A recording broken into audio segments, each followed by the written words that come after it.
Hello. Welcome to Season XV of the Horrific Podcast. We're two friends who live in different places but share a love for scary movies.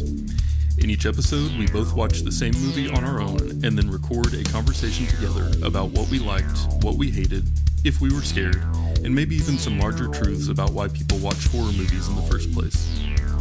This season, we're watching movies from the 90s and talking about how they fit into the larger picture of 90s horror and how each year from that decade stacks up against the others. Thanks for joining us, and we hope you enjoy the episode.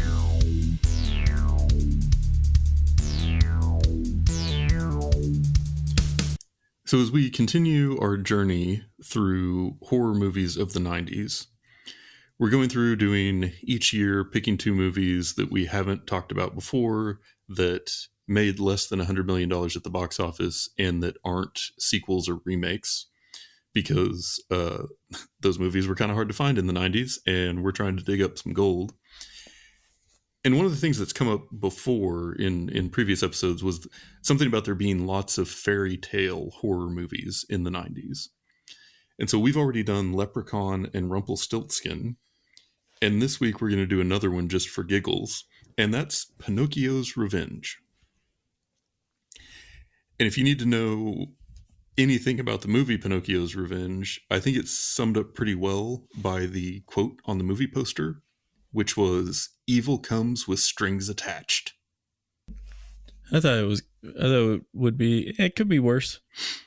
Also, it was weird. Like, this is how much I trust you.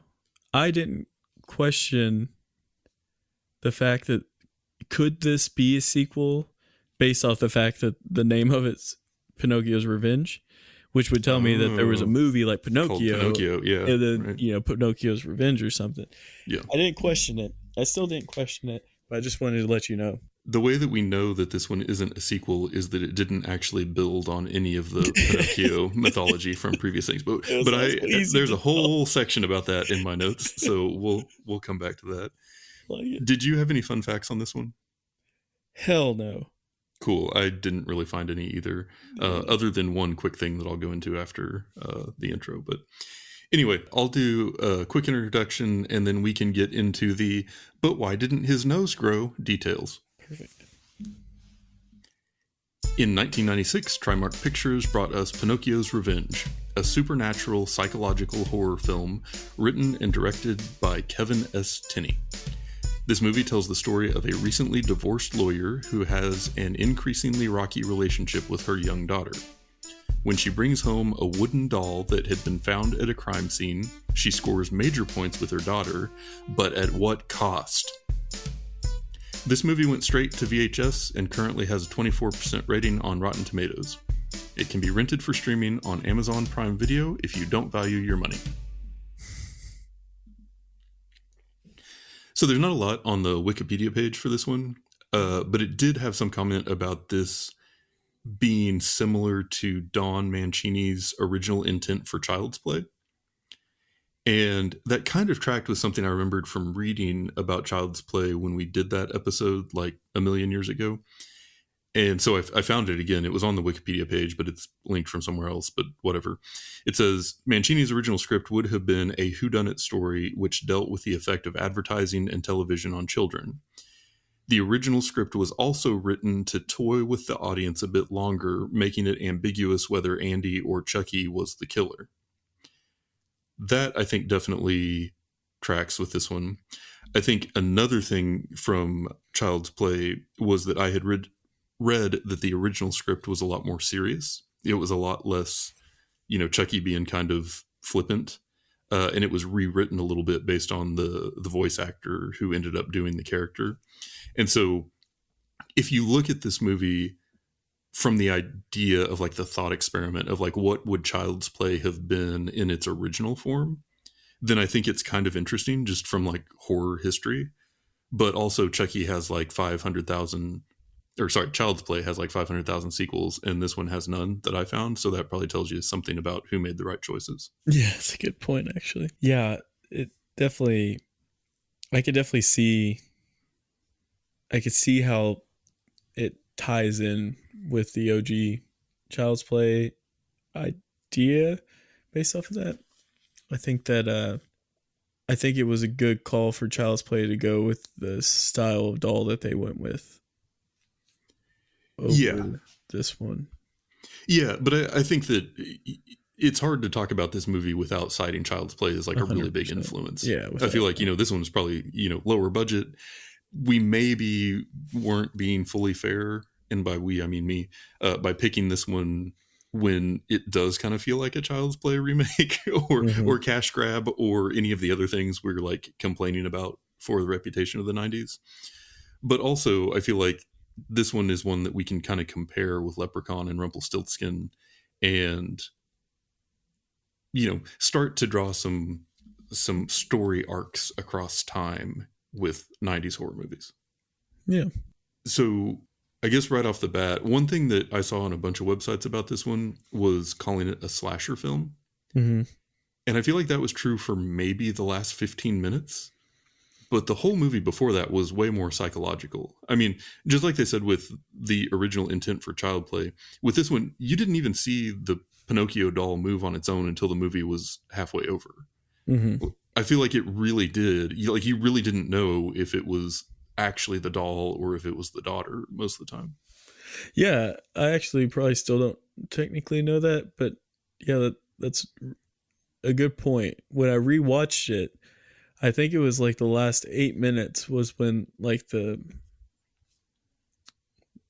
what I would consider like what could probably be considered like a slasher piece of it, Yeah, but majority of it was definitely psychological type horror leading up to it. 100%. I did think that it was Pinocchio the whole time, but I don't know why I thought that. I just thought that.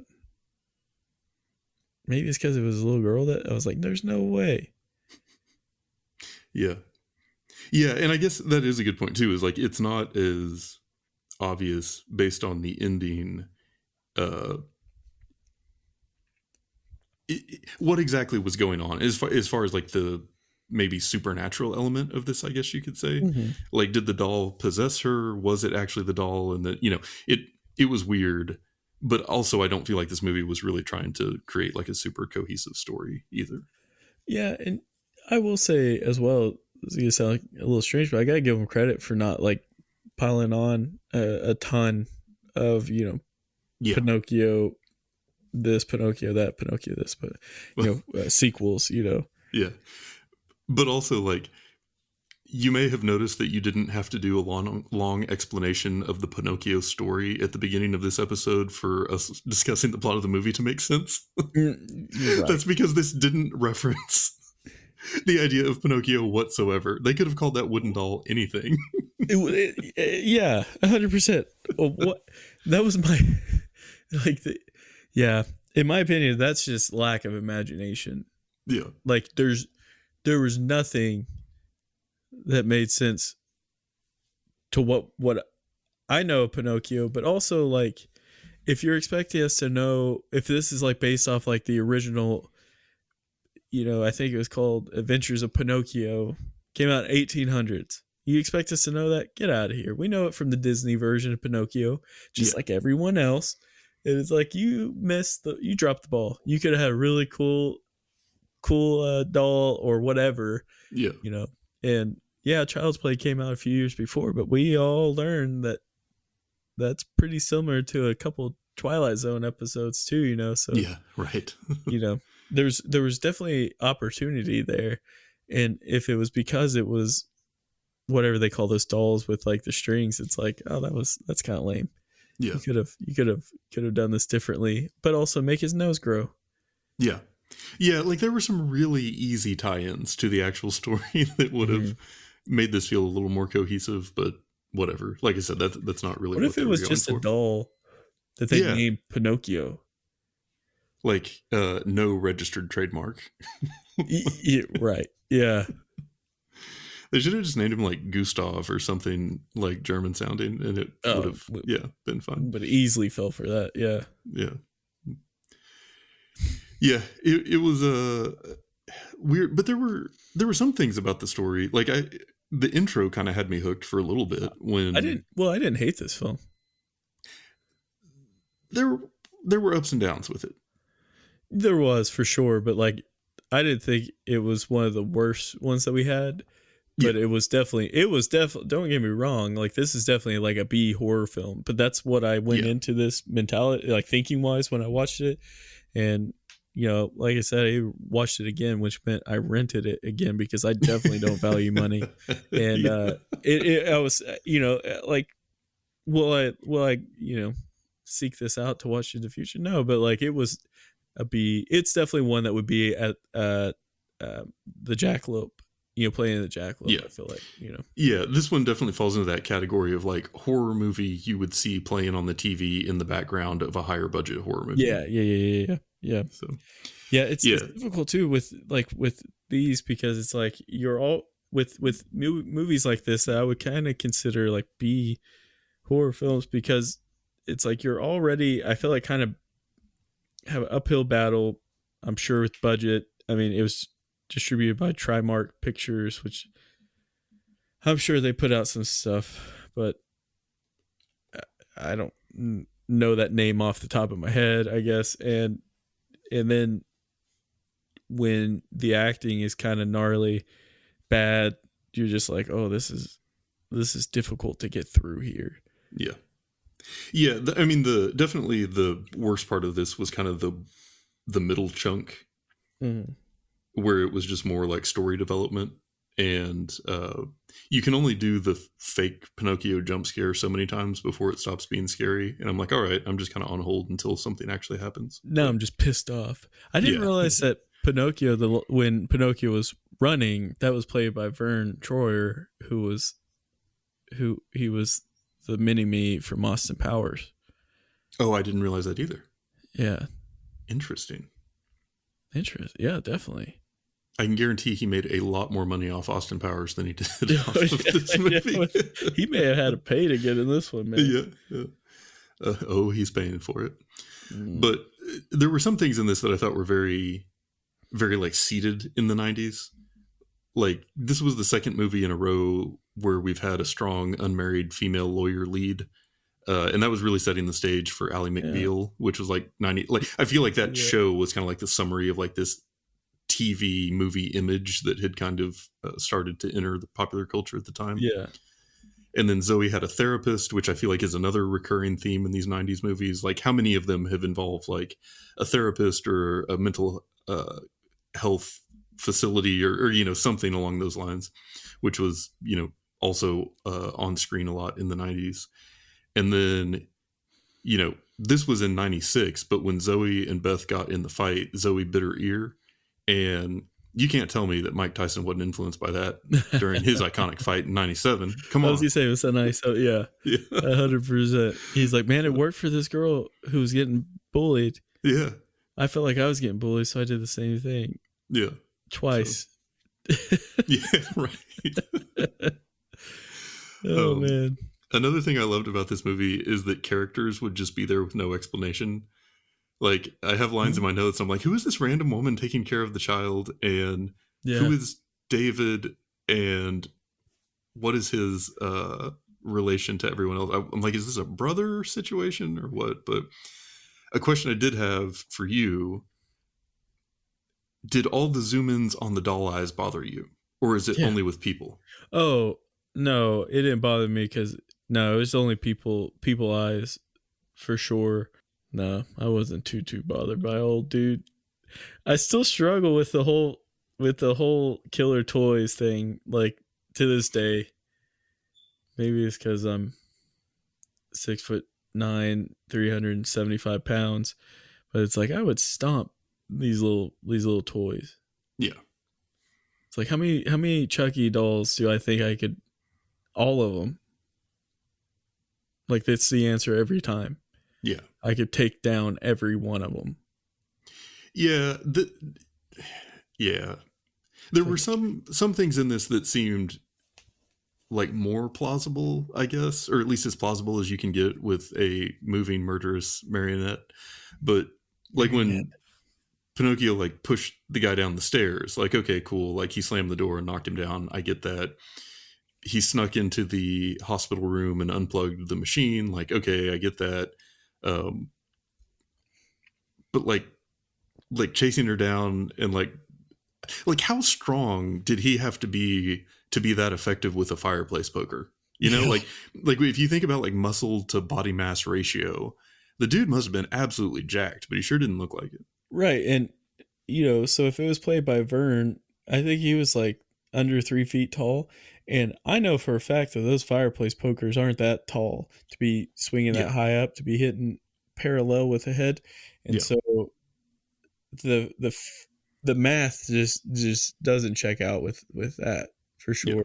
Uh, I think that I think that honestly, it's more believable that a person has those mental illnesses that like schizophrenic, that makes hear voices or whatever, Hmm. and do bad things. Like that's more like they probably could have done this without that goofy ass doll and could have got it accomplished Oh, a little bit better. yeah, but I also think that all the same criticism we just gave applies to like the daughter. Like, Yeah, you know, like yeah, an elementary 100%, school yeah, child is not yeah, taking me down. 100%. Exactly. It's like, how many So elementary school kids could you take? All of them. yeah, Uh, exactly. As many as it takes. That's how many. yeah. I mean, But every time yeah, I pick up my kid from daycare, I'm just sizing up those kids, just hoping they try every yeah, day. yeah. Just pointing straight at him, Yeah, just like looking at it, it's like, I will punch you in your nose, Macy. feeling Just lucky, kidding. punk. Which way y'all bit my son? No. Yeah. Um, but yeah, I don't know. Specifically, the part I guess that bothered me, based on how many mean things I wrote in my notes, was in between when David died and when Pinocchio started attacking Sophia with the fireplace poker. That was the part where I felt like the movie really slowed down a lot, and it had kind of started to build some momentum before that, with Pinocchio being more like outwardly malicious. But from that point forward, it was kind of like, all right, wait, let's get this moving. But then the ending, kind of the big climax part with the big showdown in the house where he's attacking everybody, and then stabbing through the door and going through the mom's hand, like that was brutal and just made you kind of like a wretch in reaction. And I wish the movie had done a lot more of that and a lot less of fake jump scares and bad actors talking to each other. It spent a lot of time building up to a Mhm. very short amount of time of action, which is probably maybe by design. I still don't know why the foreign exchange, or why the girl was there that would like to help her. Like if she was like a foreign exchange student, I don't know her accent. It seemed like it Yeah, changed from time to time. yeah. It bothered me that David was able to like marry a lawyer, like as like a landscaper. Oh, they weren't married. Oh, well, I mean, like They were even living in sin. yeah, definitely. That's probably why they died. Hopefully, Yeah, but like so, like I was bothered by those kinds of things, yeah. especially the second time around. That was another thing in this one that it was one of the mom's coworkers that made some comment about like, oh, is that the gardener or something? And she's like, he's not a gardener, he's a lawn guy or something like that. And then she's on the phone talking, and like at that point, you didn't know who David was or what he did, so it was just completely out of Mm, context and yeah, confusing. uh, It's like, can I remix this movie a little bit? Can I yeah, slide yeah, around some scenes and help this flow a little better? But yeah, yeah.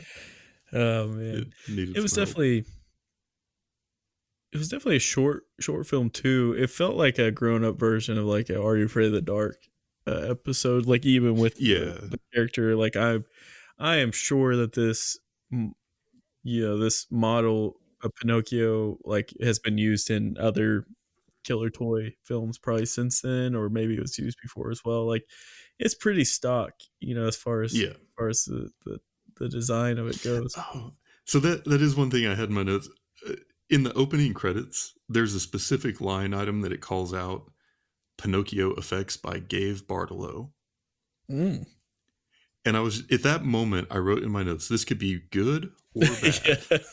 Like it's either like this is so good that Gabe deserves his own shout out, Yeah. or like He's the Okay, fault. guys, look, this was all Gabe. This was not Gabe, son of a bitch. He should never work again. Yeah. Well, has he? Has anyone checked on Gabe lately? He's probably a lawyer, or at least married to one. But yeah. God. Well, I got a piece of advice before we wrap up 1996. Okay, we still got to do our rankings. Don't forget. That's what I'm saying. Okay. Cool. Yeah, by wrap up 1996, I mean rankings. Gotcha. Did you know that I found out who our one fan was? We have a fan of the podcast. It's in writing. Doubt it. Okay. I know we do. It's in writing. First off, I'm not going to shout this. I don't want to say this person's name. Wait, do you mean someone's been listening this whole time? I think so. So I accidentally got on our Facebook for the Horrific podcast. It was an accident. I didn't mean to. I deleted Facebook. Same. Because I was like, this sucks. And then I had to download it because it was a thing. Anyway, and I saw a message and I clicked it and it was our one fan. His name is Barnaby. He even says, I'm your one fan in here. He's been listening to us. That's awesome.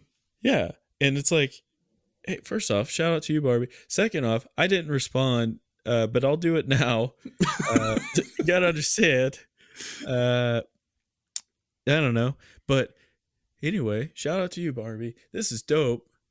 I'll message you on Facebook thanking you, and I'll make a joke about Daniel. It's what I always do when people reach out to us. I always make jokes about you, and then sign it like it's from you.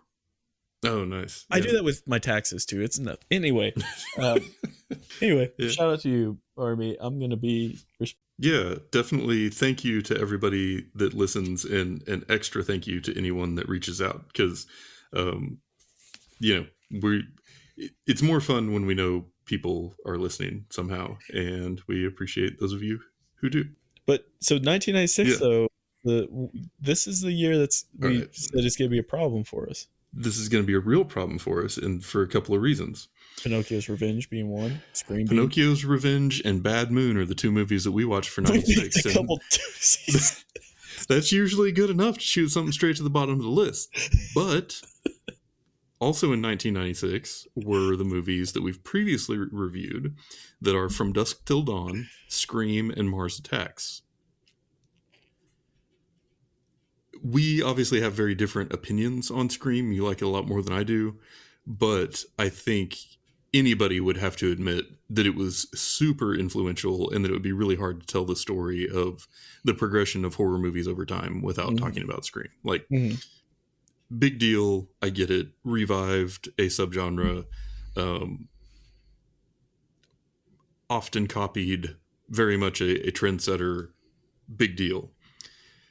I really like From Dusk Till Dawn. I thought that was a great movie. And then Mars Attacks is just kind of like a ridiculous masterpiece, worth watching piece of horror movie history. So that really kind of skews it, because 96 I feel like would be at the very bottom of the list were it not for the three movies that we've already watched. So we may need to figure out a way to go back and kind of like level set a little better on some of these. But for now, like, well, I got a question about this though. Yeah. And this is a legit question from someone who thinks Scream's a really good movie. Are those three movies only that good because all we had were Pinocchio's Revenge and a bunch of sequels? You know what I'm saying? Well, yeah. I mean, I think that this really does. Is it only good because of the other ones being so bad? That's why, like, we were in a band, and the best show we ever had was when we had the worst opening band in the world. Like, everyone literally walked out, and then we played, and we were like heroes. Yeah. So they had a bunch of terrible openers. Does that make it? Yeah. Well, it certainly helps. It definitely does. It certainly doesn't hurt. But also, we watched those movies sort of not in 1996. You know what I'm saying? Like, we watched them after the fact, and I think they still stood out to us. Now, financial success at the time might be a different conversation, but yeah. So Yeah, I don't know. To me, would this one be above like Man Bites Dog, Lawnmower Man, Candyman, and Ghostwatch for you? Yeah. Okay, would it be above It, Jacob's Ladder, and Arachnophobia? Yes. Okay. Ooh. Ooh. No.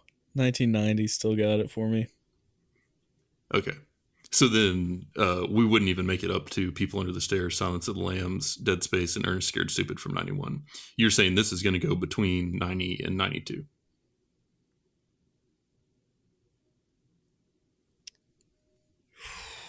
Yeah. Because I have a hard time not putting this at least number 2. Yeah.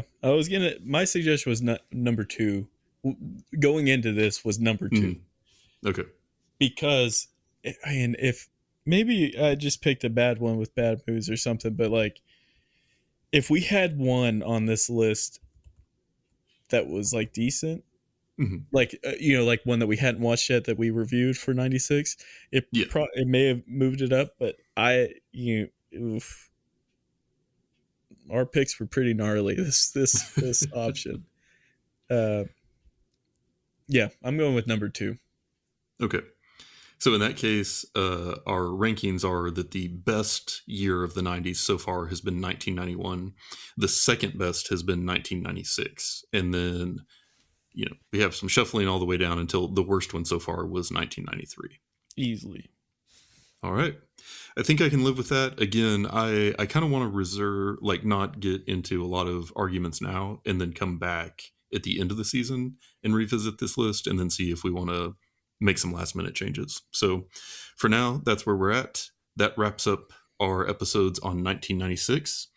Next week, we will be back with our first movie review of movies from 1997. Love it. Bye, Barnaby. And that's it for today's episode. If you've listened this far, then thank you, and we hope you've enjoyed it.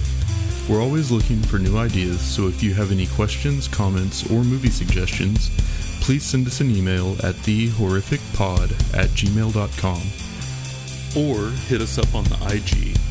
That's what the kids call Instagram. Just search for The Horrific Podcast. Thanks for listening.